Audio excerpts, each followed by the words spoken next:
Boa tarde a todos.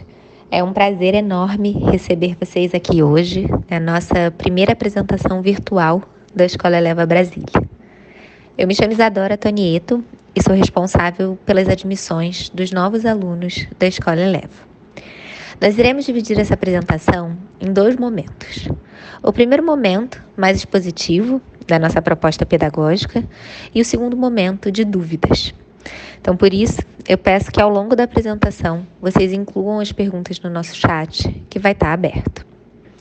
Bom, quem vai conversar com vocês hoje é o Márcio Cohen e a Duda Falcão. O Márcio, ele está há 15 anos trabalhando com educação, dentro e fora de sala de aula.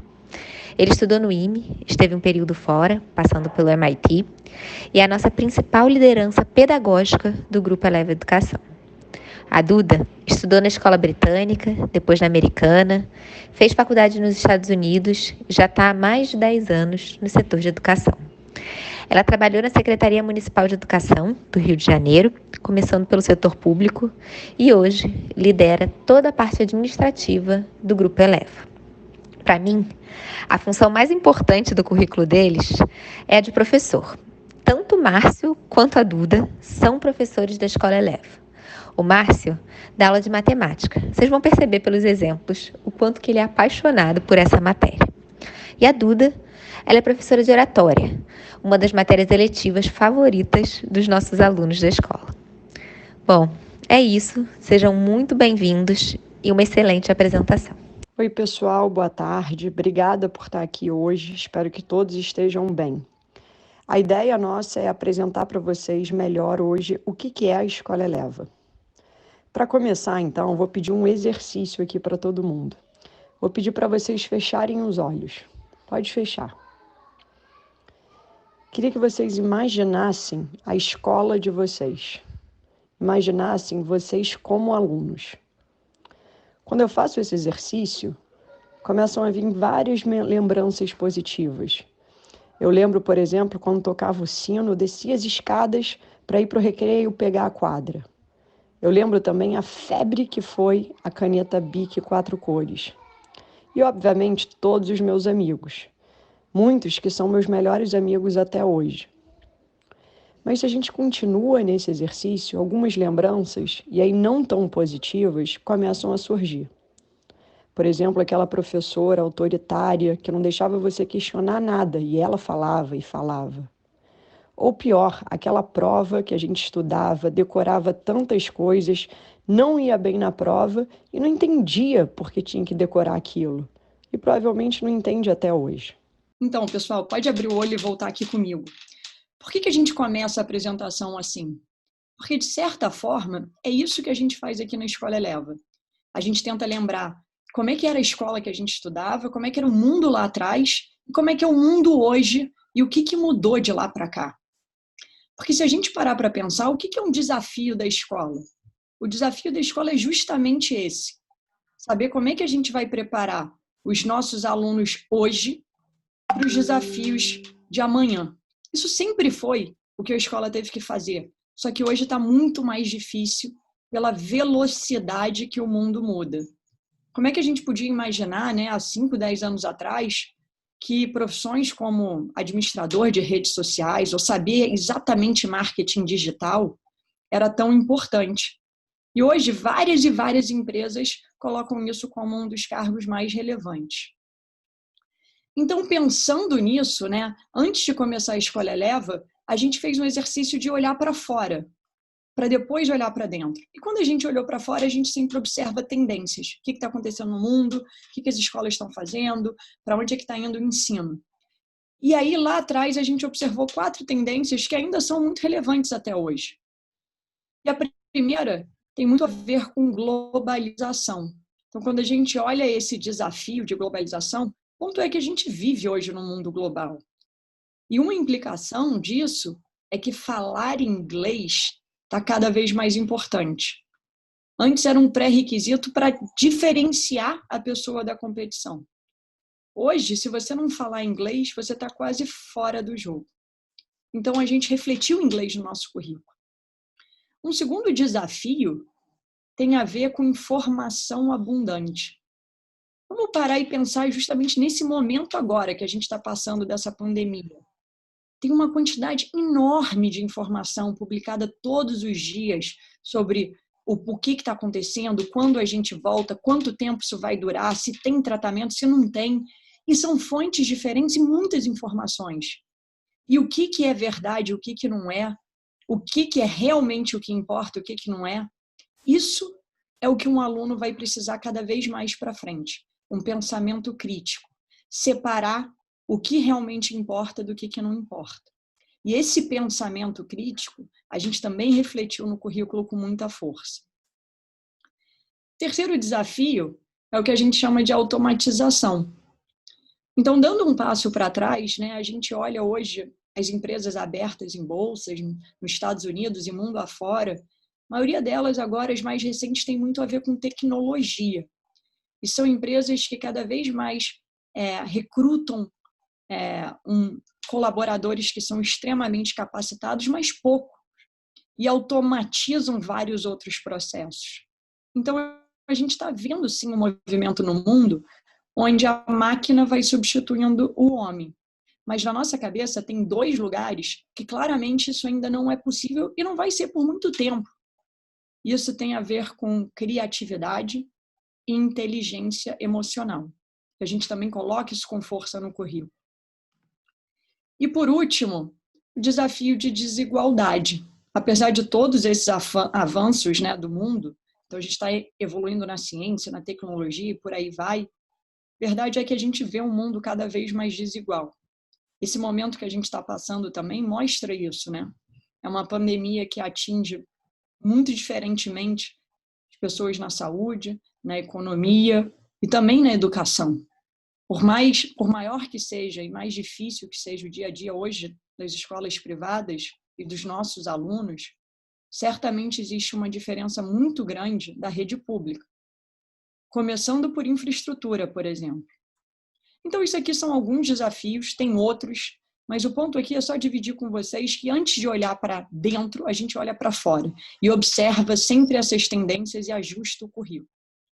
E aí, lá atrás, quando a gente foi inaugurar a Escola Eleva, a gente, depois de olhar isso, depois de visitar outras escolas pelo mundo todo, a gente definiu o que era a Escola Eleva. E a gente disse que a Escola Eleva é isso aqui, ó, uma escola brasileira, bilíngue, em tempo integral. No final, o que a gente está tentando é misturar um pouco de inovação com tradição, sabendo onde a gente quer chegar. A gente procurou extrair o que existe de melhor das escolas internacionais, com o que existe de melhor dos colégios tradicionais brasileiros, adicionando um pouco de inovação, que é um elemento da Escola Eleva. E depois de definir isso, a gente falou a nossa missão. O que a gente quer? Depois de 10, 15 anos, a gente está formando o jovem para quê? E a gente definiu que a nossa missão é formar uma nova geração de líderes capazes de fazer as diferenças em suas vidas e contribuir para um mundo melhor. Vale a pena destacar essas 3 palavrinhas aqui, ó. Líderes. Líderes para a gente não necessariamente quer dizer ser um CEO, ser um presidente. Líderes é ser protagonista da sua vida. É querer conquistar, é querer fazer alguma coisa. E depois a gente sempre fala desses 2 balanços. Por um lado, sim, a gente quer formar um jovem com sucesso profissional individual. Por outro lado, a gente tem uma preocupação muito grande também de formar um jovem com uma noção grande de coletivo, de comunidade. Agora, como é que a gente materializa a nossa missão no dia a dia? Aí eu vou falar brevemente da nossa proposta pedagógica. Nossa proposta pedagógica ela tem 3 pilares. A gente fala disso aqui toda hora, que todo mundo na Escola Eleva conhece isso. O primeiro pilar é excelência acadêmica. Isso aqui é um pilar mais tradicional, mas atemporal na nossa visão. A gente está falando, sim, aqui de disciplina, de prova, né, de conteúdo tradicional, matemática, português. Isso é muito importante, gente. E a gente bota isso na escola e puxa a barra alta. Mas aí a gente vai para o segundo pilar, que é o que a gente chama de inteligência de vida. Aqui a gente está falando daqueles 21st century skills, como colaboração, perseverança, comunicação, pensamento crítico, tudo que é tão importante, por exemplo, naquela primeira entrevista, quando o aluno sai da faculdade. Os colaboradores, empresas hoje provavelmente estão buscando cada vez mais colaboradores com essas habilidades. E, por último, a gente chega no terceiro pilar, que é a cidadania global. Então, enquanto o primeiro pilar é quase que o aluno com ele mesmo, o segundo pilar sendo quase o aluno com os outros, né, com a comunidade ali direta, o terceiro pilar é o aluno com o mundo. E aqui o que a gente faz a gente pegou o currículo da Unesco, a gente usou isso como base, uma literatura também de um professor de Harvard chamado Fernando Reimers, que escreve muito sobre isso, e a gente estruturou um currículo que vai desde o Fundamental 1 até o aluno se formar, falando desse conceito de cidadania, de comportamento em sociedade. Agora, eu falei um pouquinho do que é a Escola Eleva, do que é o nosso currículo, missão, mas tem uma coisa para a gente que talvez seja tão importante ou mais importante que isso tudo. Isso aí é time, gente. Então, um dos nossos maiores valores aqui é gente, a escola é feita por gente, pais, alunos, professores, liderança, e a gente coloca muita energia para um time de primeira. Então, hoje vocês estão tendo um pouco de interação comigo do Márcio, que a gente lidera todas as escolas Elevas como um todo. Junto dessa equipe tem a Mari também, que está muito imersa, por exemplo, no projeto de obras e arquitetura de Brasília. Tem a Madeleine e o Amaral, que são os diretores das escolas Elevas do Rio. O Amaral está com a gente desde o começo. Ele é pernambucano, ele é médico, ele largou tudo de medicina para se dedicar para a educação, já tem educação há mais de 20 anos, passou por várias escolas que a gente admira, como a Graded em São Paulo, e veio trabalhar com a gente, está com a gente desde o começo. E a gente também tem a Carminha, a Bela, a Karen, que são pessoas que atuam bastante no nosso currículo e bastante na educação infantil. Sem entrar na especificidade de cada um aqui, o que eu acho que é importante dizer de time é o seguinte: tem uma coisa que junta esse time, e junta o time que a gente está montando para Brasília. E são 3 características. A primeira coisa é a gente sempre busca experiência, uma base sólida, uma boa formação, né? De certa forma, quase que um caminho bem traçado em educação. Depois, a gente olha muito a visão pedagógica do educador.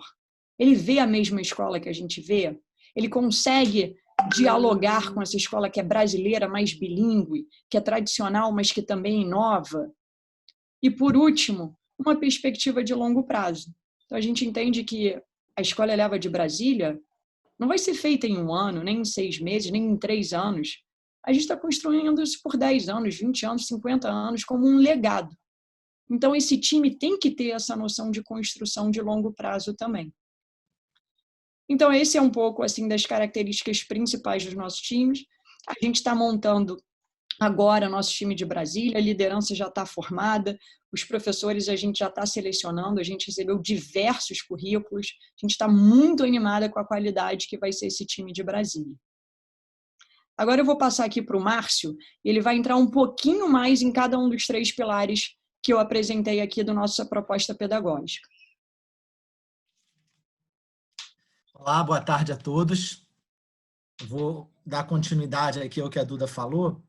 E aí eu vou voltar um pouco ao conceito de 3 pilares que ela mencionou no slide anterior. A gente fala de excelência acadêmica, de inteligência de vida e de cidadania global.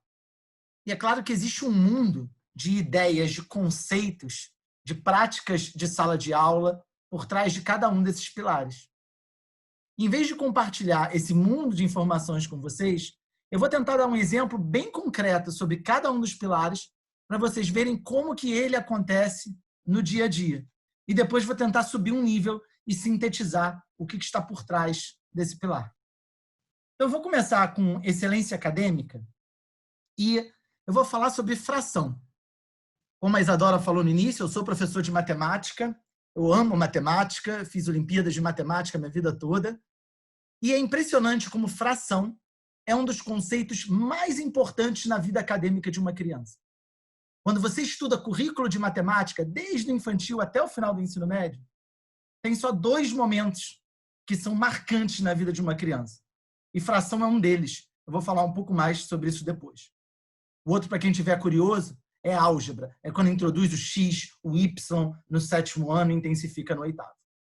E aí eu vou começar com uma pergunta para vocês. Qual o valor aproximado desta soma que a gente vai colocar aqui? 12 sobre 13 mais 8 sobre 7. Vou pedir para todo mundo pensar um pouquinho e preencher aqui na pesquisa qual o valor aproximado desta soma.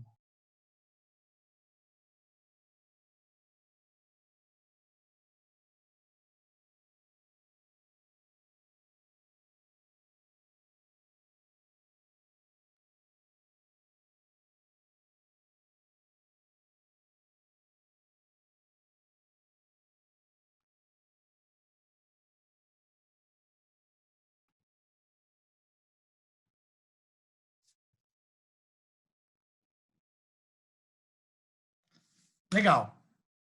Quando a gente olha para as respostas aqui, 75% acha que vale 2, 25% acha que vale 1. E o mais curioso, 44 pessoas responderam. Ou seja, tem um bom número que nada falou. E outra coisa curiosa é que, enquanto vocês respondiam, eu fui olhando como é que estava a cara daqueles que estão com o vídeo aberto. E eu vi gente que ficou feliz com essa soma. Vou até mencionar o nome, ó. A Lara, que está aí com provavelmente o marido dela, gostou, eu sei que ela gostou de ver essa pergunta. Teve gente, que eu não vou mencionar o nome, que eu também sei que não gostou, que virou o olho, que começou a fazer outra coisa.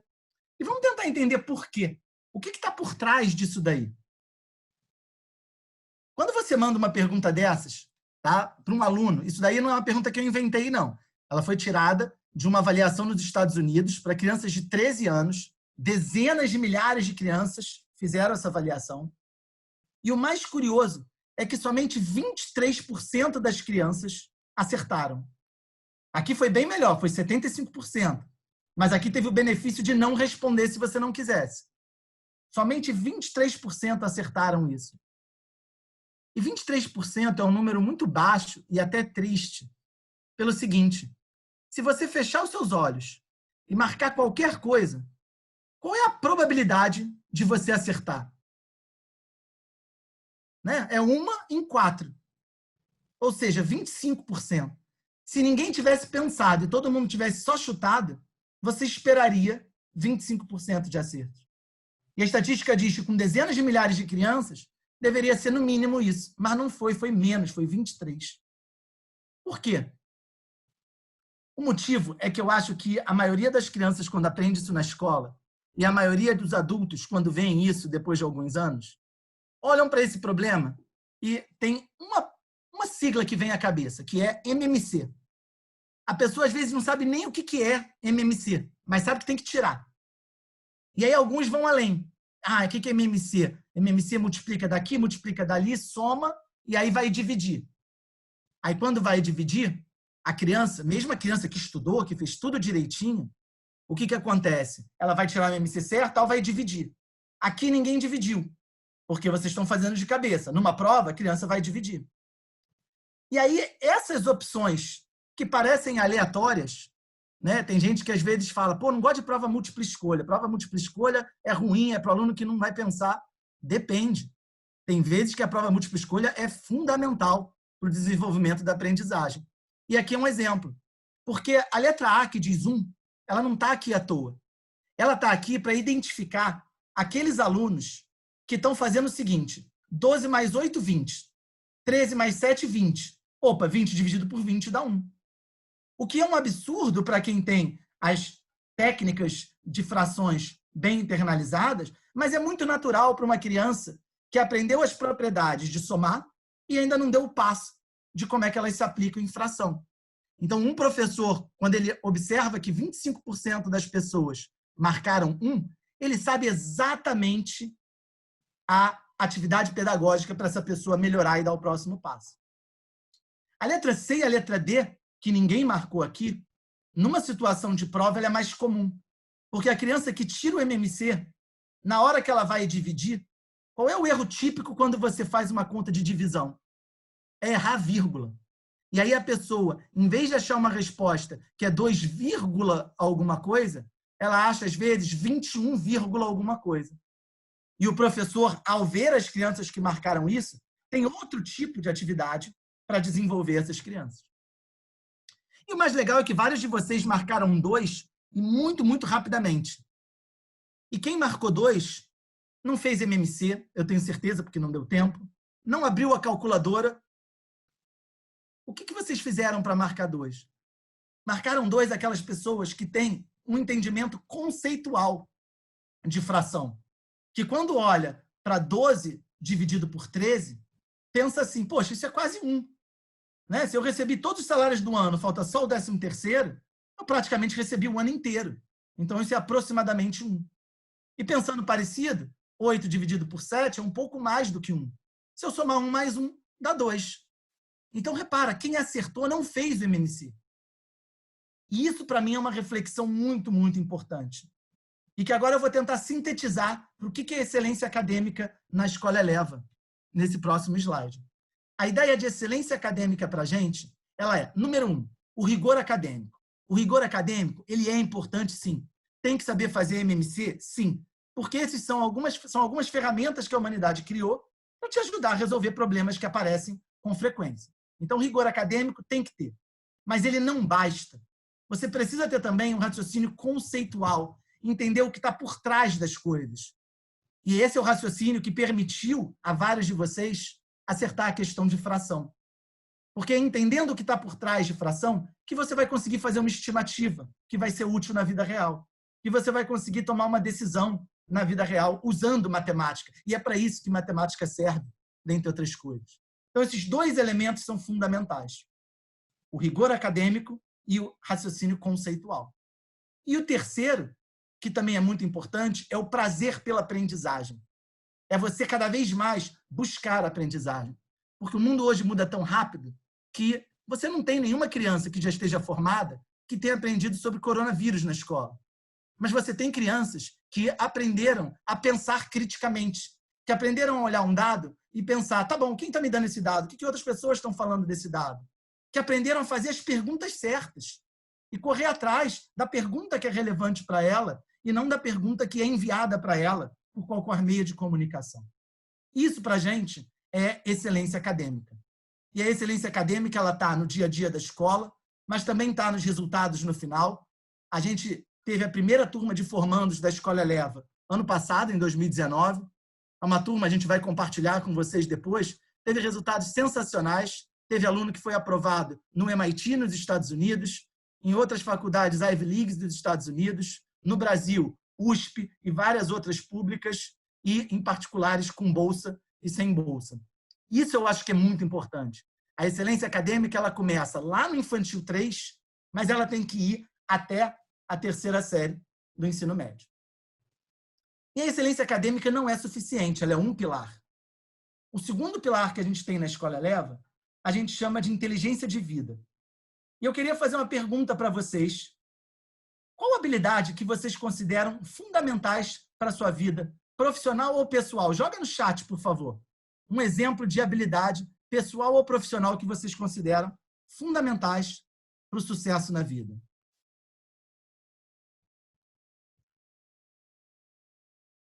Ótimo, o Fabrício já colocou ali. Perfeito. Tá bom. Legal. Várias aqui. Teve uma pergunta também, que aí a Clara está consolidando, depois a gente responde. E o que eu acho legal, eu estou voltando para ver todas. Você vai vendo essas perguntas, não param. Né? Uma coisa curiosa, essa deve ser a 20ª vez que eu converso com famílias sobre a Escola Eleva.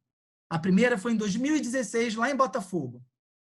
E eu nunca vi, nessas 20 apresentações, uma pessoa virar para mim e responder matemática, língua portuguesa, história. E não é que essas matérias não sejam importantes. Eu tenho certeza que a maioria de vocês considera essas matérias importantes.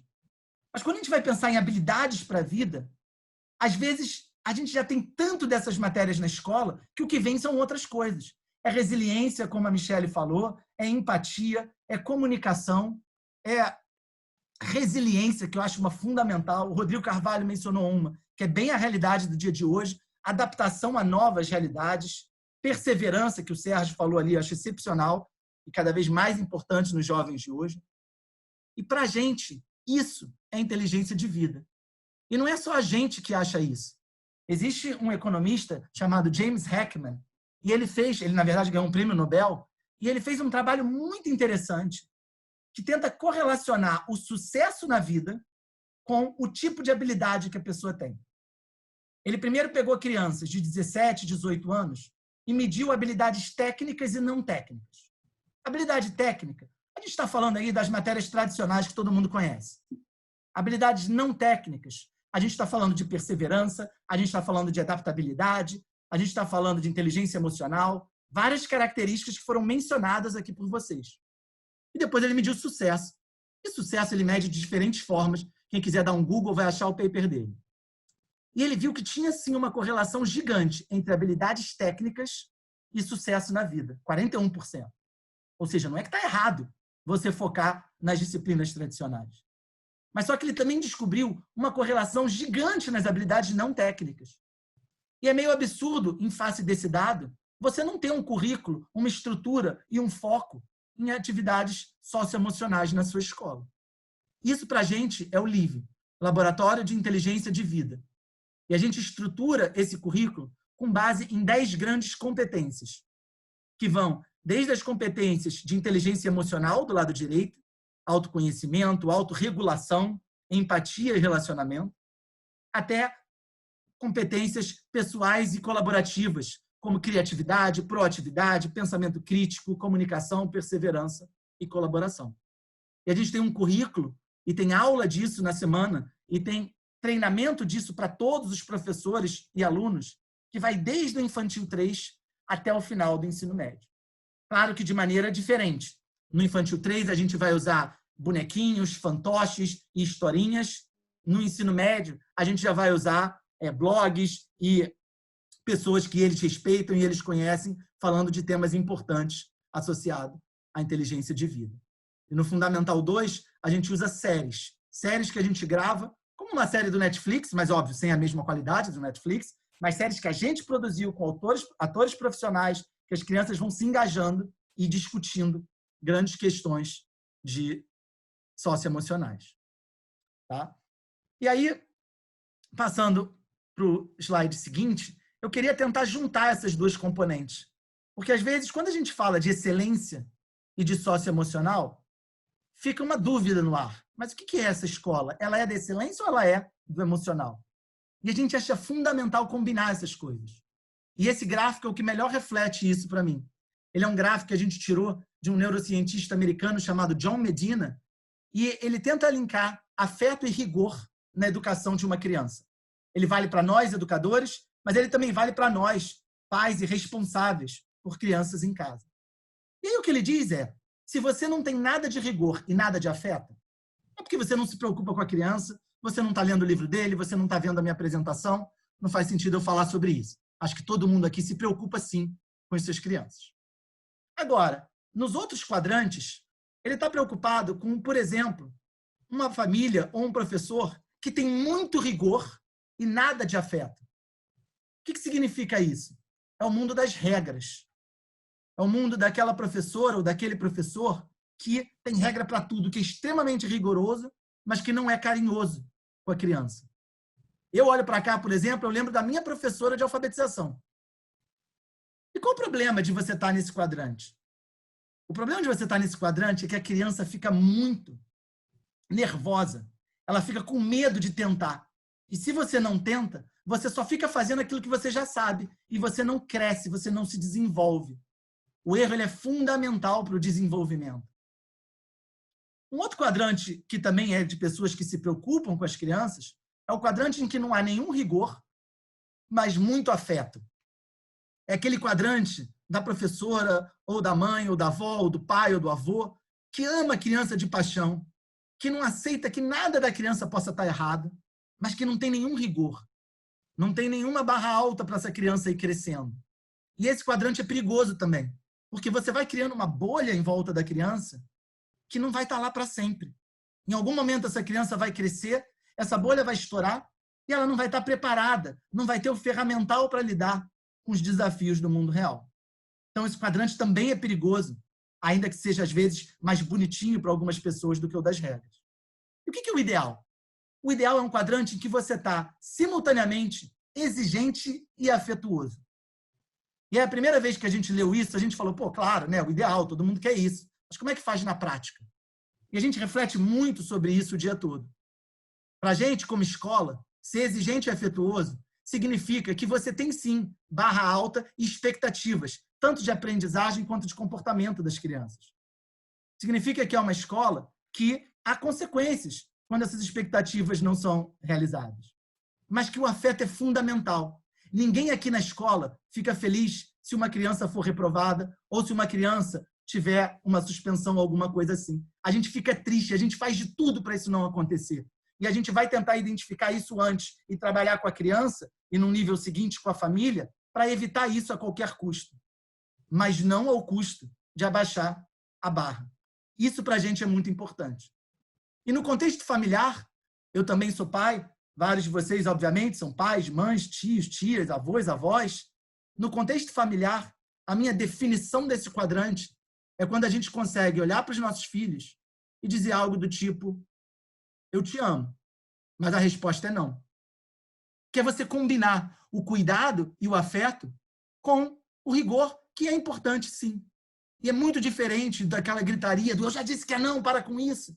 Ou do pode, claro que pode, para você, eu faço tudo.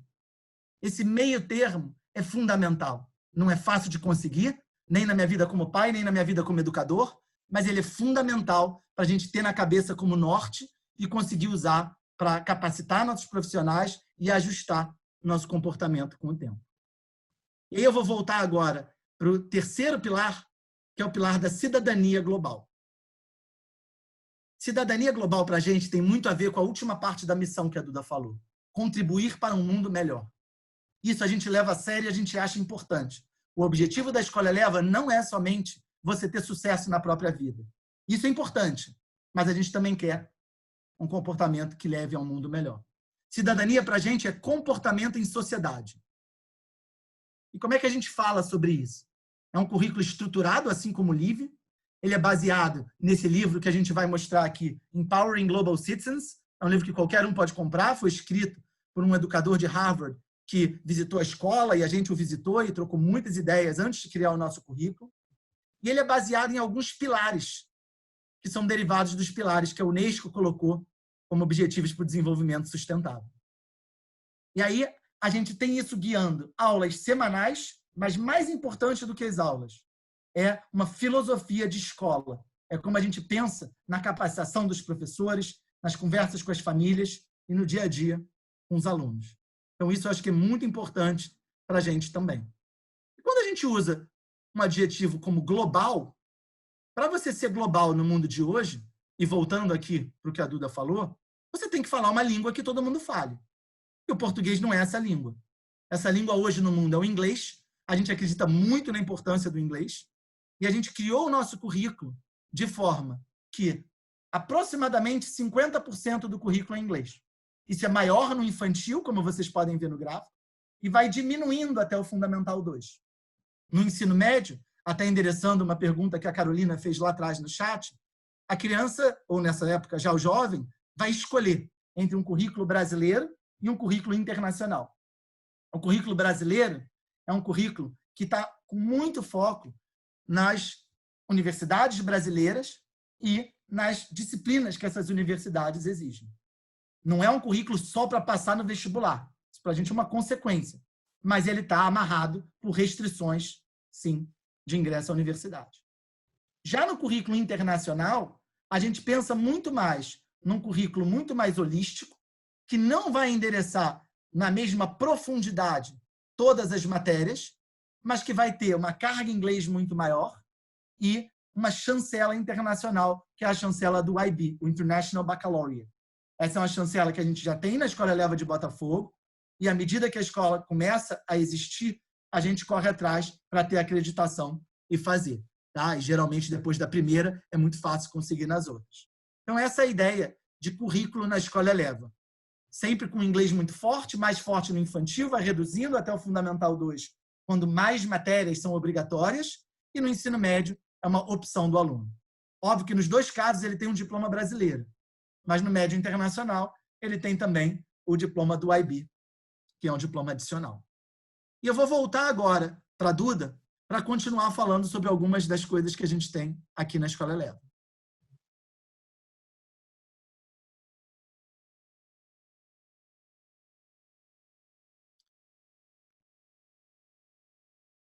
Duda, você está sem som. Desculpa. Vamos lá, pessoal. Antes de entrar na questão de Brasília, especificamente, do campus e do processo de matrículas, queria só destacar 3 pontos da Escola Eleva ainda. Primeiro é um currículo, às vezes, que vai além do tradicional. Então, um exemplo disso é o Makerspace aqui. Isso é um ambiente super bacana que a gente tem na escola. Ali vão ter vários equipamentos, como impressora 3D, cortadora laser, e por aí vai. E o que acontece ali é o que a gente chama dos 3 P's, né? Play, Passion e Purpose. Então, a criança entra ali, começa literalmente a brincar, e aí ela começa a se engajar naquilo e, de repente, ela entende o propósito, por que ela está fazendo aquilo. Deixa eu dar um exemplo. Vamos pensar num projeto que seja quem constrói o aviãozinho que voa mais alto. Aquilo começa com uma grande brincadeira, mas no final da aula, obviamente, tem uma relação e um pensamento muito baseado em ciências, na aula de física que eles aprendem na teoria e que ali se materializa na prática. Então, é sim uma sala bastante divertida, mas que no final está testando criatividade, está testando colaboração, perseverança e por aí vai.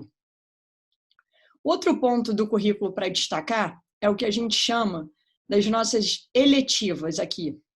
Então, do 9º ano em diante, o aluno pode escolher uma eletiva para fazer por semestre. Hoje a gente tem um cardápio de mais de 20 eletivas, a gente colocou algumas aqui.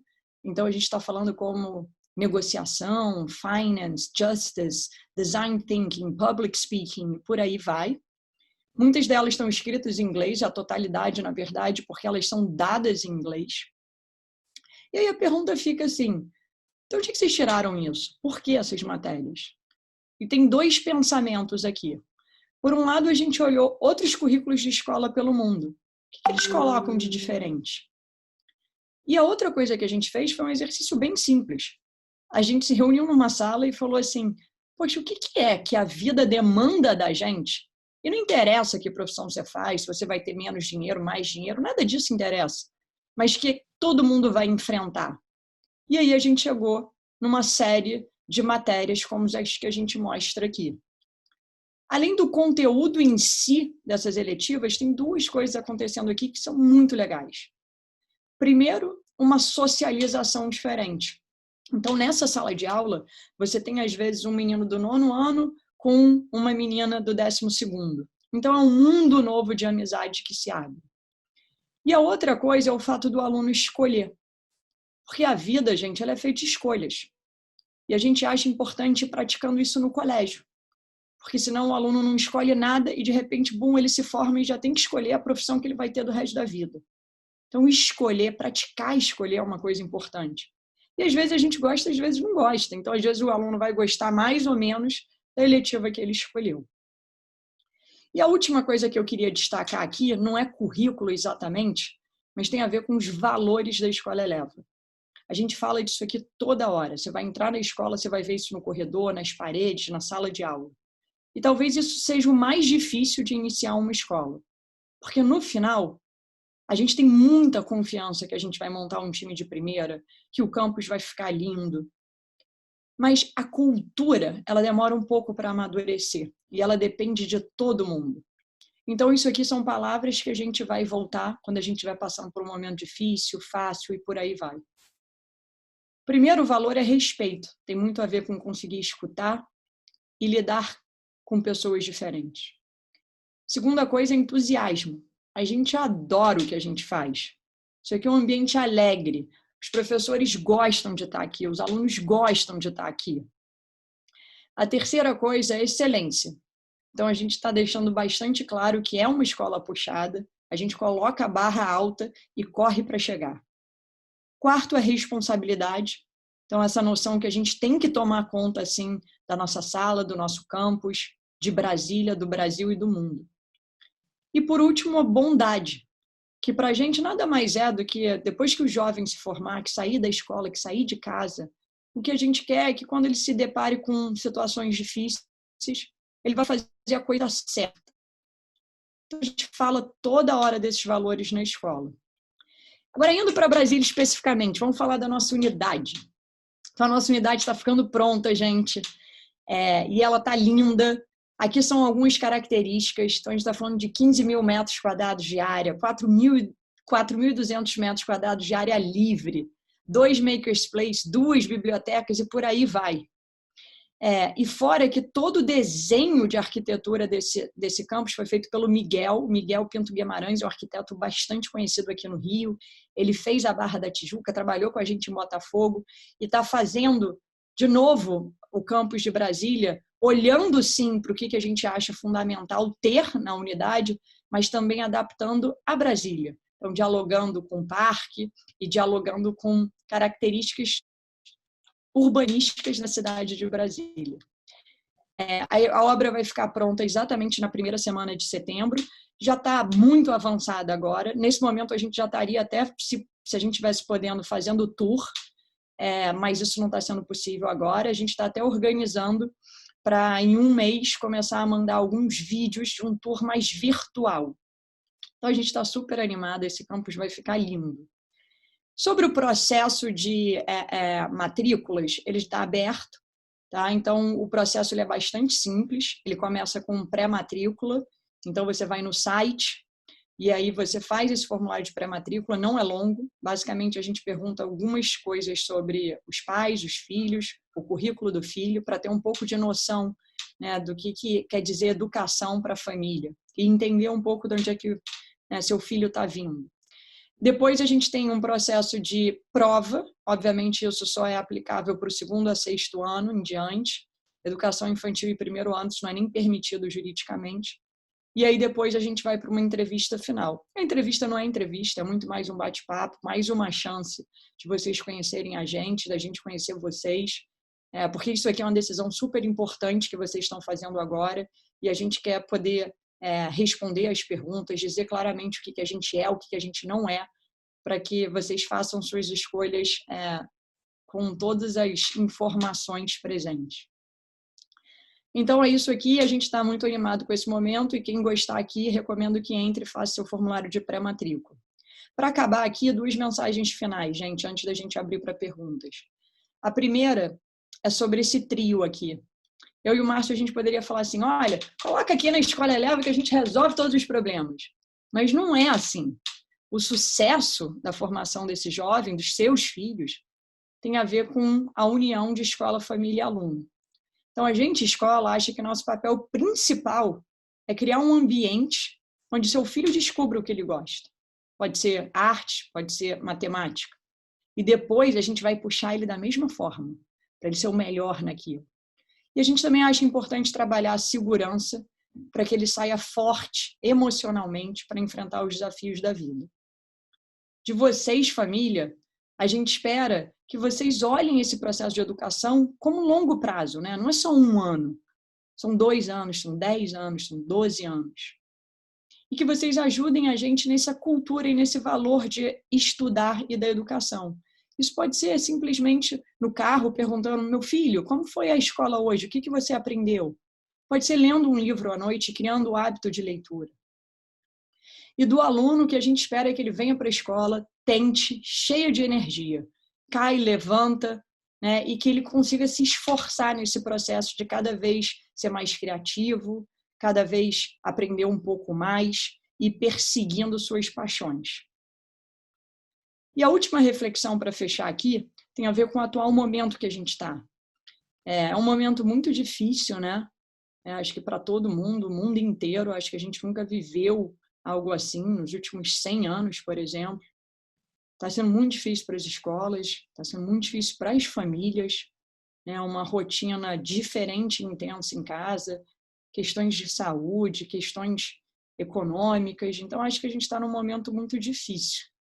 Mas a gente também começou a exercitar o que acontece quando tudo isso passar. O que fica? E talvez de um jeito mais poliana, tem coisas positivas que ficam. E não é só com a Escola Eleva, eu acho que é com a educação e com a gente como um todo. E aí, fazendo e me preparando para a apresentação hoje, eu comecei a fazer quase que um paralelo que muitas coisas que a gente está dizendo aqui da Escola Eleva e que a gente definiu em 2017, que era nosso DNA, talvez sejam coisas que vão ficar ainda mais fortes para frente, na gente, nas outras escolas e por aí vai. Então, a gente vê muito esse momento como um momento de tradição com inovação. A escola teve que se reinventar, a tecnologia teve que entrar, mas o distance learning, ela não é só a tecnologia. No final, ela também é as melhores práticas de dar aula, de capturar a atenção dos alunos. Então, é um momento de inovação com tradição. É um momento também de olhar para fora. Então, todas as escolas começaram a se conectar, a dividir aprendizados, né? Não só olhar para dentro, mas se conectar com o mundo. É um momento também de currículo, chamando a nossa atenção que, sim, o conteúdo tradicional é importante, mas e o nosso socioemocional? E a noção de coletivo e colaboração? A pandemia está pedindo muito isso da gente. E, por último, acho que também é um momento de dar um parabéns para os professores. A gente sente muita falta de ir para a escola, de estar na escola presencialmente, de estar com os nossos professores. Os nossos alunos estão sentindo falta disso. Os adolescentes estão falando, eu quero voltar para a escola. Sabe por quê? Porque a escola é feliz, a escola é junta, a escola é alegre. Então, a gente tenta muito isso também na Escola Eleva. Ser um ambiente alegre, ser um ambiente para cima e ser um ambiente desafiador de uma forma construtiva. Eu e o Márcio e várias pessoas aqui da liderança, a gente está fazendo esse projeto com muito carinho, porque a gente acredita em tudo isso, mas eu também queria dizer que não é um projeto só, né, do que a gente acredita pedagogicamente. É nosso projeto de vida. E o que eu digo com isso é o seguinte, os meus filhos estão na Escola Eleva, os filhos do Márcio estão na Escola Eleva, e de várias lideranças aqui no grupo. Eu tenho os gêmeos, a Cacá e o Janjão, e agora eu tive a TT, ela tem 10 meses, está quase andando, e eles vão estudar na Escola Eleva. Então, todo dia, quando eu fico pensando em melhorar, pensando em desenvolver a escola, eu penso muito nos meus filhos. Então, a gente está aqui hoje, que nem vocês, e a gente está construindo esse projeto com muita paixão. Acho que é isso, gente. Queria agradecer. E agora a gente vai abrir para perguntas.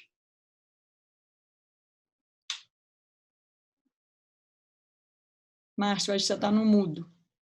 Obrigado. Eu tentei consolidar aqui, junto com a equipe, algumas das perguntas que foram enviadas, tá? Obviamente, tiveram várias perguntas, isso é normal. A gente vai endereçar algumas delas aqui e a gente também, dentro daquele processo que a Duda mencionou, tem sempre uma etapa de conversa individual e a gente acredita muito que no individual é que várias das perguntas são sanadas, porque aí você customiza para a realidade de cada família a necessidade de pergunta. Bom, acho que duas que eu vou começar aqui. Eu vou começar primeiro falando de equipe. Várias perguntas de equipe aí, seja do Henrico, logo no início, depois da Débora, do Roberto, de vários outros. Depois vou deixar a Duda e a Isadora endereçarem algumas perguntas sobre definições de Brasília em termos de turmas, séries, horário, preço, essas coisas. Bom, falando de equipe, vieram perguntas sobre professores e sobre liderança, principalmente, né? Sobre professores, eu vi perguntas, vai ser de Brasília, vai ser de fora, vocês focam mais no inglês ou na disciplina? A gente sempre pensa em professores de forma coletiva. Então, a gente quer professores que já sejam do Rio de Janeiro, já tenham a nossa experiência, e a gente fez um processo interno para ver quem queria se mudar, e teve uma quantidade boa de pessoas interessadas, mas a gente também acredita muito na força local. Então, a gente já tem uma coordenadora que já está trabalhando com a gente e já está no recrutamento local de professores. E acho que a combinação é o que faz parte. Não pode ser um monte de gente de fora, mas também não pode ser um monte de gente que não tem experiência com a metodologia da Escola Eleva. É uma combinação. A gente recebeu uma quantidade gigantesca de currículos, muito mais do que a gente consegue. Então, a gente tem uma triagem inicial e depois a gente faz entrevista. A gente está na etapa de entrevistas, a gente vai contratando os professores aos poucos, até porque eles estão em outras escolas e é normal que eles queiram continuar nas suas escolas até o momento que possa sair. Mas a gente já tem alguns contratados e vai contratar mais ao longo do segundo semestre. Isso está muito bem mapeado. A gente sempre olha para algumas dimensões. A primeira dimensão é o conteúdo, isso é importante. No caso de inglês, ele tem que saber falar inglês. Se ele dá aula de Visual Arts em inglês, ele tem que saber Visual Arts e saber falar inglês. São as duas coisas. Depois, o segundo ponto é didática. Não adianta você saber, se você não sabe, fazer a criança aprender aquilo ou ajudá-la a aprender isso daí. O terceiro ponto que a gente coloca é a inteligência socioemocional.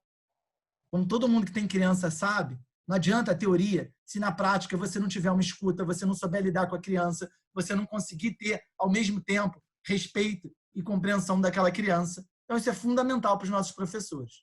E as duas últimas dimensões são uma que tem que ser inspiracional, olhar e falar, cara, que legal, eu gosto dessa pessoa. E número 5, tem que ser alguém com cabeça aberta. Porque quando você monta um time com pessoas de diferentes locais, se você não tiver a cabeça aberta para lidar com pessoas diferentes de você, não vai dar certo na Escola Eleva. Então, isso é muito importante. E depois a gente faz um treinamento muito forte. Em janeiro, a gente tem 3 semanas de treinamento.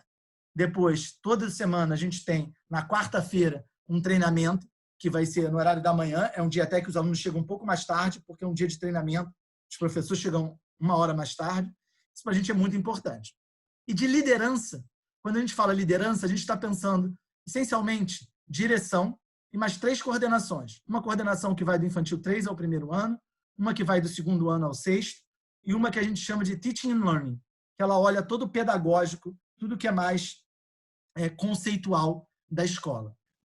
E aí, essas lideranças, a gente já tem metade contratada, a outra metade está em processo final de contratação, já tem mapeado quem são as pessoas, todas elas estão em outras escolas, ou nas nossas próprias escolas, e existe um momento em que a gente consegue falar sobre isso. Então, mesmo essa que eu mencionei, coordenadora de Brasília, que já está contratando professor, a gente ainda não divulgou quem é, mas a gente vai divulgar em breve isso daí. Então, e além disso, tem sempre um apoio muito forte da liderança central. Eu lidero toda a parte pedagógica e a gente tem também uma outra pessoa, que é meu braço direito, que lidera todo o Teaching and Learning central e que vai estar em Brasília com bastante frequência e vocês vão ver aí com muita frequência também. E agora, para essas perguntas de previsão de início das aulas, horário das aulas, quantas turmas, quantas séries, horário, preço, eu vou passar para a Duda ou para a Isadora, que podem responder com mais detalhe essas perguntas. Tá bom. Informações gerais são, a gente está abrindo infantil até o 6º ano, são mais ou menos entre 1, 2 ou 3 turminhas por ano. O processo já está em andamento, a gente, na verdade, abriu até ano passado e vai concluir, a gente espera, nos próximos 2, 3 meses. Do ponto de vista de preço, a mensalidade esse ano de 2020 é R$ 4.839. O que tem nisso? Isso tem o nosso horário, que vai em torno de 8 às 4 da tarde. O Márcio pode falar direitinho depois por segmento. Isso tem incluso um fruit time, então a gente tem um momento de lanche no colégio. Está incluso a alimentação. Claro que o aluno também pode levar comida de casa ou também pode comprar na cantina do colégio. Tá? E o que não está incluso nisso? A gente cobra uma taxa de material didático, que são todos os livros e materiais que o aluno usa durante o ano. Essa taxa é uma vez ao ano e depois a gente não cobra mais nada referente a isso. E ela varia entre R$ 2.500 a uns R$ 4.000, dependendo do segmento. Então, começa mais barato e depois vai aumentando de acordo com os segmentos. Adicionalmente, se o pai quiser contratar extracurricular, como, por exemplo, uma aula de balé, uma aula de futebol, judô, jiu-jitsu, A gente oferece isso, é depois do horário da escola, e aí é opcional para cada pai, e aí depende exatamente de que extracurricular, mas em geral vai em torno de uns 250, 350 reais por extracurricular. Deve ser umas 2 vezes mais ou menos por semana. Existe uma opção se o pai não quiser contratar almoço. Tá? Então, dessa mensalidade de R$ 4.839, se o pai não quiser contratar almoço, ele paga R$ 4.400. Tá? E aí pode trazer almoço de casa. Isso não é uma coisa que a gente faz na Escola Eleva no Rio, mas a gente entendeu talvez que é uma característica de Brasília, ou que talvez alguns pais gostariam disso. Essa mensalidade ela vai ser reajustada para o ano que vem. A gente não sabe o índice ainda, e está bastante difícil até de ver esse índice dado a situação do mundo, mas não deve ser nada relevante, muito relevante, e a gente deve anunciar isso por volta de setembro ou outubro. Tá? Então, isso são mais ou menos essas perguntas. Tem uma outra coisa que sempre perguntam, que são quantos alunos por sala. No infantil, isso vai de mais ou menos 18 a 20. No Fund 1, isso chega até 25. E no Fund 2, chega até 28. Tá? Então, não quer dizer que todas as salas vão ter não vai estar nessa capacidade, mas isso é o máximo que a gente entende alunos por sala. Perfeito. Eu acho que era isso aí. Complementando, a gente vai ter desde o infantil 3 até o 6º ano para 2021, tá? E aí, acho que houve algumas perguntas sobre currículo também, tá? Currículo, a gente tem as extracurriculares, que ocorrem depois do horário de aula. Eu passei o horário aqui no chat, mas é de 8h30 às 3h45 para o infantil, de 8h10 às 4h15 para o Fundamental 1, e para o 6º ano é de 8 até às 4. Tá? Os horários de saída são um pouco diferentes, porque isso, na nossa experiência, facilita muito a logística. Então, a gente dá um shift em alguns horários. Tá? Depois desses horários, existem as atividades extracurriculares. A Isadora ou a Ana Carolina pode falar com um pouco mais de detalhe, mas essas atividades são definidas no início do ano. Nesse momento, a gente está olhando para parcerias e definindo. E no horário de aula normal, né, vieram algumas perguntas. Tem música, tem aula de música, artes visuais e teatro, né? São todas em inglês. Isso, obviamente, é além das aulas de matemática, language arts, que é a aula de inglês. Inglês e português, as duas são igualmente importantes na escola, para todos os efeitos. E, obviamente, tem PI, tem educação física, tudo isso. Tá? Uma outra pergunta que vem aparecendo bastante aqui no chat é quais são os impactos do cenário que a gente está vivendo no cronograma da escola e em diversos aspectos. Tá? A gente tinha um planejamento de July Camp em julho, que no cenário atual a gente não vai fazer, porque das duas uma, ou a gente vai estar em paralisação, que eu espero muito que não estejamos, ou, mais provável, as crianças vão estar tendo reposição de aulas nas escolas. Né? Não sei como é que estão em todas as escolas, mas na Escola Eleva, por exemplo, julho vai ser um mês de aula normal, dado o cenário que a gente está vivendo. Então, seria muito difícil algumas pessoas poderem fazer July Camp. Isso também vai ter um impacto no Bridge. O Bridge é um programa que a gente cria para fazer uma ponte entre o momento que a criança está hoje e o momento que a gente espera que ela esteja ao entrar na Escola Eleva. Mesmo com a prova de admissão, a partir do 2º ano, é normal que, especialmente no inglês, haja um desnível.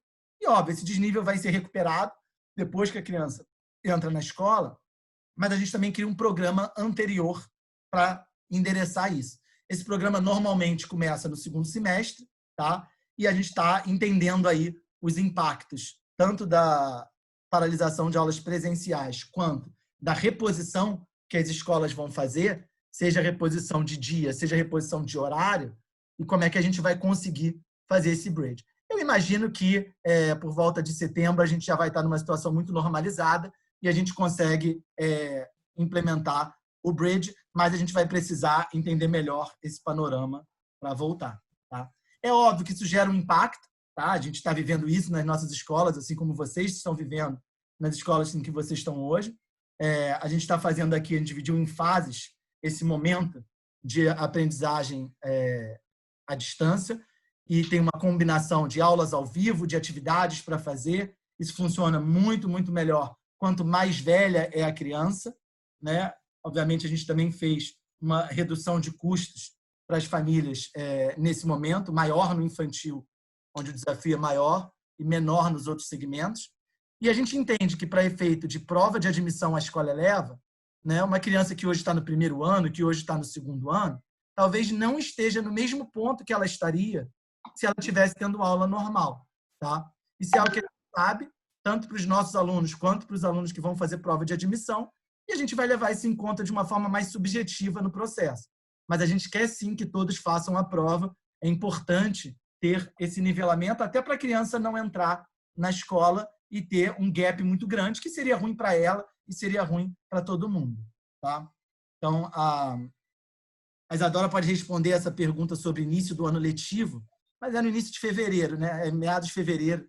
Isadora, você tem esse dado certinho de calendário? Ou você prefere mandar depois para as famílias? A gente, a princípio, começa em fevereiro, sim, mas a gente vai ter que entender um pouquinho como é que vai ficar o cenário desse ano, para já passar a data de início do ano que vem. Mas o calendário da Escola Eleva é o calendário brasileiro, com Perfeito. férias menores em julho e férias maiores em dezembro e janeiro. Não é a escola internacional que tem um calendário de férias maiores em julho, tá? Tá bom. Eu vou falar um pouco sobre diferenciação, que vieram essas perguntas, tanto no sentido de como é que lida com altas habilidades, como é que lida com gaps ou situações especiais. E depois eu vou passar para a Duda falar um pouquinho sobre conselho de pais e como é que a gente enxerga isso, porque essa é uma pergunta que veio também. Tá? Então, diferenciação para a gente é muito importante na escola. Diferenciação ela ocorre de diferentes formas. Tá? Quando eu dei aquele exemplo da fração, diferenciação é você entender que tem um aluno que ainda está somando em cima e embaixo e tem outro aluno que já está instantaneamente observando que a resposta é 2. E como que você lida com esses alunos, não é individual, mas é por grupos, tem um grupo que está melhor, tem um grupo que está pior, isso é na própria sala de aula. Os alunos eles já sentam em grupo nas nossas salas de aula e a gente tem uma metodologia muito ativa, que o aluno está sempre produzindo e o professor ou professora está dando desafios de acordo com onde aquele aluno está. É perfeito? Não é perfeito, tá? Mas é bem melhor do que você ter uma coisa igual, maçante para todo mundo. E, além disso, a gente tem uns momentos no horário que a gente chama de flex. O flex é justamente o horário que as crianças saem das turmas normais dela e são misturadas de forma que elas entram em 3 tipos de aula. Existe uma aula de embasamento, que é quando a criança está com alguma dificuldade e a gente precisa melhorar algo naquela criança, pode ser em português, em inglês, em matemática, em qualquer coisa. Existem as aulas de enriquecimento, que é quando a criança ela está muito além e a gente quer dar desafios maiores para ela continuar motivada e ela explorar cada vez desafios maiores. E também existem as aulas temáticas, que não é nenhum caso nenhum outro. Pode ser uma aula de contação de história, uma aula de jornalismo, uma aula de horta. Isso é muito bacana, porque até o 5º ano, as crianças, na maioria das vezes, não têm ideia de se elas estão no embasamento ou no enriquecimento, mas a gente consegue desenvolvendo de forma diferenciada, dependendo de como essa criança está. Então, no Flex, isso é muito fácil de fazer. Na sala de aula normal, isso é desafiador, mas a gente tem uma cabeça muito, muito bacana para isso daí. Tá? O Sérgio mencionou aqui sobre quantidade de horas na escola e outras pessoas perguntaram isso também. São muitas horas na escola, né? A gente está falando do infantil, uma criança de 4 anos, de 8h30 até 3h45. Mas isso não são horas, especialmente no infantil, sentado fazendo aula, tá? A gente acredita muito, por exemplo, no brincar, na aprendizagem por meio de projetos. A criança aprende bastante a formular hipóteses, a testar hipóteses, a discutir com outras pessoas, óbvio, com um olhar, com uma intencionalidade por trás, mas a melhor medida disso as crianças são muito felizes na escola, embora realmente de 8h30 até 3h45 seja bastante tempo e a gente tem que pedagogicamente pensar muito bem em o que a criança faz nesse tempo. E tem que ter uma mescla de atividades ao ar livre, de atividades em sala de aula, de atividades mais lúdicas, atividades mais técnicas, e a gente tem um cuidado muito grande com tudo isso. Tá? Vou passar para a Duda agora falar um pouquinho de conselho de pais, que é uma pergunta que foi feita aqui. Como é que a gente lida com isso?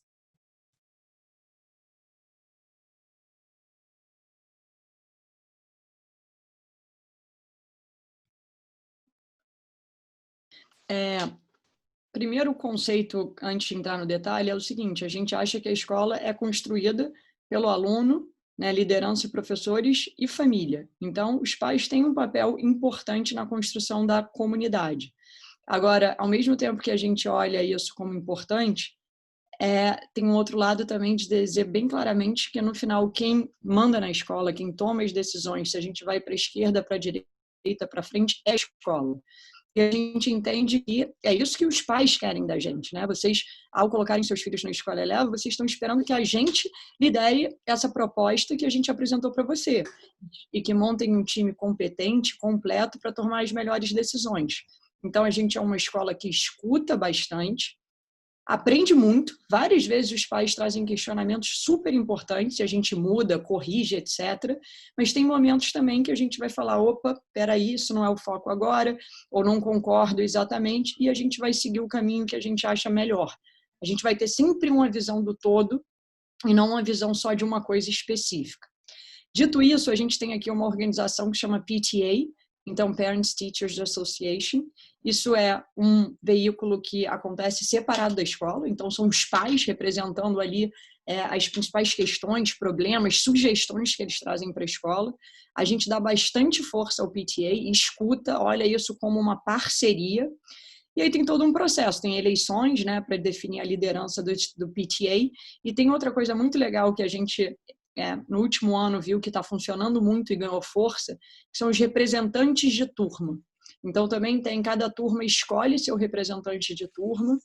Isso é um jeito muito legal que a gente consegue, de certa forma, fazer reunião quase com a escola inteira, ou às vezes com segmentos, trazendo uma voz bastante representativa. Então, vou dar um exemplo muito claro dos representantes agora, nesse momento tão difícil, né? A escola está tendo que se reinventar, tudo mudou, comunicação virou muito importante, melhorar todo dia. O nosso Teaching and Learning está muito importante também, e os representantes estão ajudando muito a gente agora nisso. A gente tem uma reunião semanal com eles, a gente grava essa reunião, até para outros pais, se quiserem, eles podem ver depois, e os representantes depois fazem reuniões individuais com as suas turmas. Então, tem um papel da liderança do PTA, sim, que é importante, mas os representantes também estão ganhando cada vez mais força. Então, a gente olha isso, olha como uma parceria, entende que os pais têm que trazer, sim, preocupações, sugestões, etc. E eles trazem, às vezes, pontos desafiadores, seja uma questão de bilinguismo, seja uma questão de material didático, como eles ajudam muito também em eventos, em momentos de celebração. Então, tem sido uma construção bastante legal. Eu vou pegar esse gancho, não foi necessariamente a pergunta, mas eu vou dizer isso, ou tocar nesse tema, porque é uma coisa que eu e o Márcio, a gente também já percebe agora como isso acontece. Acho importante, gente, saber que a Escola Eleva em Brasília é uma escola nova.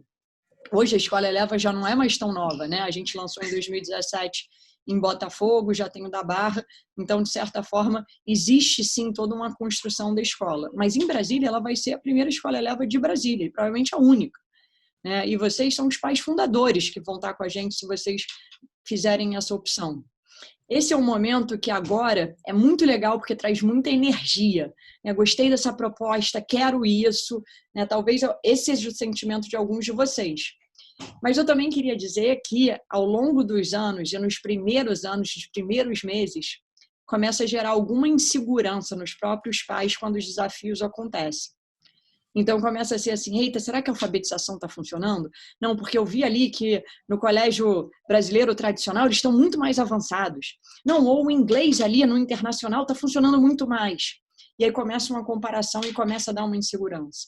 Depois vem, nossa, vai demorar muito tempo para a primeira turma se formar. Será que eles vão conseguir passar no vestibular que a gente quer? Será que eles vão conseguir ir para fora e tal? Então, eu só queria dizer isso porque vai ter que ter também um momento de vocês conseguirem ficar confiantes na escolha que vocês fizeram. Então, tem uma parte nossa, a Escola Eleva, de entregar, sim, nos comprometer a cada dia melhorar com tudo que a gente fala. Mas também tem um lugar que vocês estão escolhendo por um novo. né? Então, eu acho legal essa segurança da escolha cada vez ficar mais forte, porque aí a gente enfrenta esses desafios juntos de uma forma muito construtiva. E aí eu aproveito o gancho para dizer, eu não sei se a Isa já circulou, vocês vão receber depois. Esse ano a gente formou a primeira turma na Escola Eleva, né? Então, a turma que entrou com a gente em 2017, a gente abriu em Botafogo o ensino médio, e elas se formaram agora em 2019. E esse documento mostra um pouco o que aconteceu com esses alunos. A Isa vai mostrar. Mas o sumário é que, no final, a gente preparou uma turma de excelência, descrita de uma forma ampla. Então, a gente viu músicos e a gente viu engenheiros. E a gente preparou uma turma local global. Então, alguns indo para as melhores faculdades, com bolsa ou não, aqui no Rio de Janeiro, e outros indo para as melhores universidades do mundo. Então, a gente teve aceitação em MIT, a gente teve aceitação em UPenn, em Dartmouth, que é a Ivy League, e por aí vai. Então, deu muita energia, assim, e foi uma concretização bacana desse sonho, e eu acho que é exatamente esse trabalho que a gente vai construir juntos em Brasília. Legal. E eu vou falar um pouquinho agora sobre algumas perguntas que fizeram, e depois vou voltar para a Duda, para ela responder sobre obras, que é outra pergunta que tem aí. Tá? Bom, peraí, deixa eu só fazer umas anotações aqui. Duda, depois você pode responder sobre obras e sobre a questão de pais fundadores. Tá? Eu posso falar logo enquanto isso de obras? Tá bom. Basicamente o seguinte, obras, quem acompanha mais de perto sabe que a gente teve um ano desafiador ano passado, né? Inclusive a Escola Eleva em Brasília, a gente ia inaugurar em 2020, a gente mudou para 2021, porque em determinado momento, em 2019, em setembro, a gente ficou desconfortável com o cronograma e não decidiu arriscar, e essa é a decisão prudente, a gente sempre vai pensar assim. E agora a gente está num momento maravilhoso. Então, de obras aqui, eu só trago boas notícias. A obra vai estar 100% pronta na primeira semana de setembro, talvez acabe ainda em agosto. Já está muito avançada agora, muito, muito, muito avançada. Vocês vão receber aí no update sobre Brasília, que vocês vão estar recebendo em algumas semanas ou no máximo um mês. Vocês vão conseguir visualizar o que eu estou dizendo nesse momento. E aí a gente vai começar já esses tours virtual e vai updating vocês a cada mês de como estão os avanços. Tão logo o presencial voltar para nossas rotinas, né, do dia a dia, a gente vai abrir para ter tours lá. Então, eu acho que a gente está com bastante segurança da obra. No final, a grande decisão mesmo de colocar aqui, vocês vão começar as aulas ano que vem, em fevereiro, a obra já vai estar pronta em setembro. Então, eu acho que não vai ter, e talvez até em agosto, então eu acho que não vai ter nenhum desconforto sobre isso, porque vocês vão ver, não vão ficar em nenhuma palavra nossa. Então, esse é o ponto da obra. E o outro ponto que você falou de pais fundadores tem a ver com que desconto, algo assim, Márcio? É isso, exatamente. Então, o que a gente faz, então, é a mensalidade de R$ 4.839, ela representa um desconto de 8% da mensalidade do Rio de Janeiro. Então, a gente olha mais ou menos a mensalidade como a mesma tabela e está dando esse desconto para os pais fundadores de Brasília. Isso não é verdade para os próximos anos, e para os pais fundadores, que tiver irmãos, né, entrando depois, eles carregam esse desconto de pais fundadores. Tá? Então, esse é mais ou menos como é que a gente vê isso. Tá bom. Eu vou responder algumas perguntas finais aqui, tá? E depois, obviamente, que a gente tem encontros individuais. Primeiro, uma bem simples sobre idiomas, tá? Algumas pessoas perguntaram qual é o nível de inglês, quais idiomas. A gente não exige que os professores sejam todos nativos, tá? Eu nem acho que isso é uma exigência boa. Eu acho que é importante, sim, que eles falem inglês de forma perfeita, mas o sotaque vai ser sotaque variado, tá? Mas ele tem que falar inglês de forma perfeita. Outros idiomas, a gente foca no inglês. Lá no ensino médio até tem espanhol para quem escolhe, mas o foco é o inglês. Eu brinco que a segunda língua que a gente tem na escola é programação. Então, a gente tem aula de programação desde o 4º ano, isso é muito importante, mas a gente não tem dentro da grade aula de espanhol, árabe, chinês ou qualquer outra língua que possa ser relevante aí para a família. Tá? Uma outra coisa que eu queria falar, a gente falou, tanto eu quanto a Duda, um pouco de acesso a universidades, mas para a gente isso começa muito, muito cedo. E eu acho que a excelência ela tem que vir no infantil. E excelência não é só conteúdo. E no infantil, muito menos. Excelência para a gente, no infantil, por exemplo, é uma combinação, sim, do cognitivo. A criança tem que andar na direção de alfabetização. O inglês, principalmente a compreensão, é muito importante, né? Às vezes é engraçado que a família fica muito feliz quando a criança começa a contar inglês, a descrever substantivos em inglês, mas o mais importante no infantil é a compreensão. Ela começar a ficar acostumada a receber informação em inglês e saber o que fazer com essa informação, que o resto vem depois. Então, o mais importante do cognitivo é o emocional, tá? A gente não, nem adulto consegue aprender se está num ambiente estressante, se está num ambiente em que você está nervoso, está preocupado demais. Com criança, isso é muito, muito maior. E você tem que desenvolver isso na criança aos poucos. Tanto dela adquirir conforto, que é o que a gente chama de acolhimento na escola, quanto a parte emocional, muito comum uma criança do infantil 4, do infantil 5, está tendo desafios com regras, com combinados, com outras crianças que têm visões diferentes dela. Isso é muito, muito importante para a gente, né? E o principal é esse olhar individual. É a criança estar gostando de estar ali e estar se desenvolvendo, estar podendo errar e aprender com os erros, tá? As aulas são bem diferentes em português e inglês, não é a mesma aula, não. Você tem um currículo de português, você tem um currículo de Language Arts, tá? Tem o projeto em inglês. Ano passado, por exemplo, foi Going to the Moon, e era um projeto totalmente em inglês. Tem um projeto em português, é outra coisa, tá? E aí a última pergunta que eu queria responder aqui foi uma pergunta que foi feita sobre bullying. Eu queria responder essa pergunta porque eu acho que esse tema é muito, muito importante. É muito, muito difícil também, tá? Óbvio que a gente é uma escola que não admite bullying, mas na prática, no mundo hoje, que é cada vez mais virtual, à medida que as crianças vão crescendo, o bullying ele fica muito difícil de identificar. Então, é muito importante uma parceria, família, escola nisso daí. Mas a gente tem algumas filosofias sobre bullying que eu acho que são importantes até como pais, para vocês refletirem e pensarem. E talvez a mais importante delas seja que, sempre que existe uma situação de bullying, primeiro tem uma coisa maior, preventiva.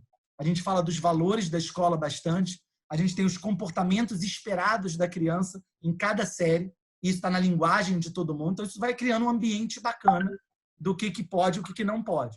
Mas às vezes acontece, às vezes a gente tem situações ruins. E aí o principal é a gente entender que em todo bullying você tem não só uma vítima e um agressor, mas você tem as outras pessoas que estão olhando, que estão participando de uma forma ou de outra.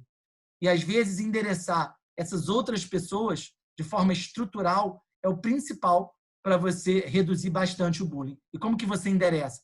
Voltando para os comportamentos, porque em geral o agressor e a vítima eles estão muito emocionalmente conectados com aquela situação e são as pessoas mais difíceis de você mudar.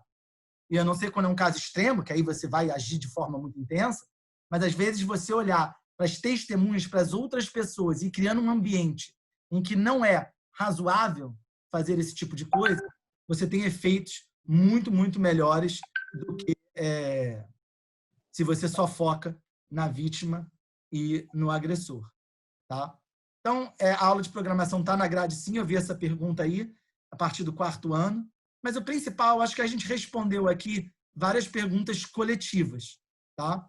Algumas outras perguntas, eu acho que a gente vai responder de forma individual. Então, por exemplo, essa pergunta que a Thaís colocou aqui, eu não acho que dá para responder de forma coletiva. Acho que é legal ter uma conversa individual, entender um pouco mais sobre a criança, sobre a situação dela, e aí a gente pode falar se, nesse caso, faz sentido ou não essa decisão. Tá? Vou passar para a Duda, não sei se ela quer fechar. Eu ia só fechar pedindo, gente, para receber feedback aí de vocês. O jeito que vocês podem dar feedback para a gente vai aparecer agora na telinha, correto? Literalmente preenchendo essa pergunta. A gente sempre, isso é quase que uma cultura aqui nossa, a gente gosta de dados, gosta de feedback, acha isso um instrumento importante para melhorar. E no gancho que o Márcio falou, conversas individuais são muito bem-vindas agora. A Isadora vai circular um e-mail para todo mundo que está presente aqui. E quem quiser uma conversa individual, é só agendar e isso vai ocorrer aí nas próximas semanas. Então, eu ia fechar agradecendo pelo tempo. Obrigada pela atenção de todo mundo. Espero que a gente possa estar juntos ano que vem. Acho que é um projeto lindo que a gente está construindo e quer construir com vocês. E nesse momento que todo mundo fique bem em casa, cuide dos seus filhos, dos familiares, saúde para todo mundo, gente. Muito obrigada.